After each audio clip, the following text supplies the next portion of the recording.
വിശുദ്ധ ലൂക്ക എഴുതിയ സുവിശേഷം അധ്യായം 6 വാക്യങ്ങൾ 43 മുതൽ 45 വരെ. ഫലത്തിൽ നിന്ന് വൃക്ഷത്തെ അറിയുക. നല്ല വൃക്ഷം ചീത്ത ഫലങ്ങൾ പുറപ്പെടുവിക്കുന്നില്ല, ചീത്ത വൃക്ഷം നല്ല ഫലങ്ങൾ. ഓരോ വൃക്ഷവും ഫലം കൊണ്ട് തിരിച്ചറിയപ്പെടുന്നു. മുൾച്ചെടിയിൽ നിന്ന് അത്തിപ്പഴമോ ഞെരിഞ്ഞിലിൽ നിന്ന് മുന്തിരിപ്പഴമോ ലഭിക്കുന്നില്ലല്ലോ.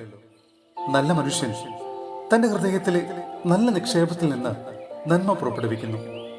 ചീത്ത മനുഷ്യൻ തിന്മയിൽ നിന്ന് തിന്മ പുറപ്പെടുവിക്കുന്നു. ഹൃദയത്തിൻ്റെ നിറവിൽ നിന്നാണല്ലോ അധരം സംസാരിക്കുന്നത്. സഹോദരരെ, വിശുദ്ധ യോഹന്നാൻ എഴുതിയ 1-ാം ലേഖനം അധ്യായം 4 വാക്യങ്ങൾ 7 മുതൽ 11 വരെ. ദൈവം സ്നേഹമാണ്. പ്രിയപ്പെട്ടവരെ, നമുക്ക് പരസ്പരം സ്നേഹിക്കാം. എന്തെന്നാൽ സ്നേഹം ദൈവത്തിൽ നിന്നുള്ളതാണ്. സ്നേഹിക്കുന്ന ഏവനും ദൈവത്തിൽ നിന്ന് ജനിച്ചവനാണ്. അവൻ ദൈവത്തെ അറിയുകയും ചെയ്യുന്നു.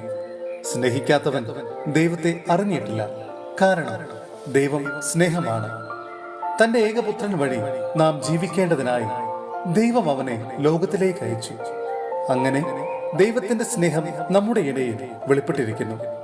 നാം ദൈവത്തെ സ്നേഹിച്ചു എന്നതിലല്ല, അവിടുന്ന് നമ്മെ സ്നേഹിക്കുകയും നമ്മുടെ പാപങ്ങൾക്ക് പരിഹാര ബലിയായി സ്വപുത്രനെ അയക്കുകയും ചെയ്തു എന്നതിലാണ് സ്നേഹം.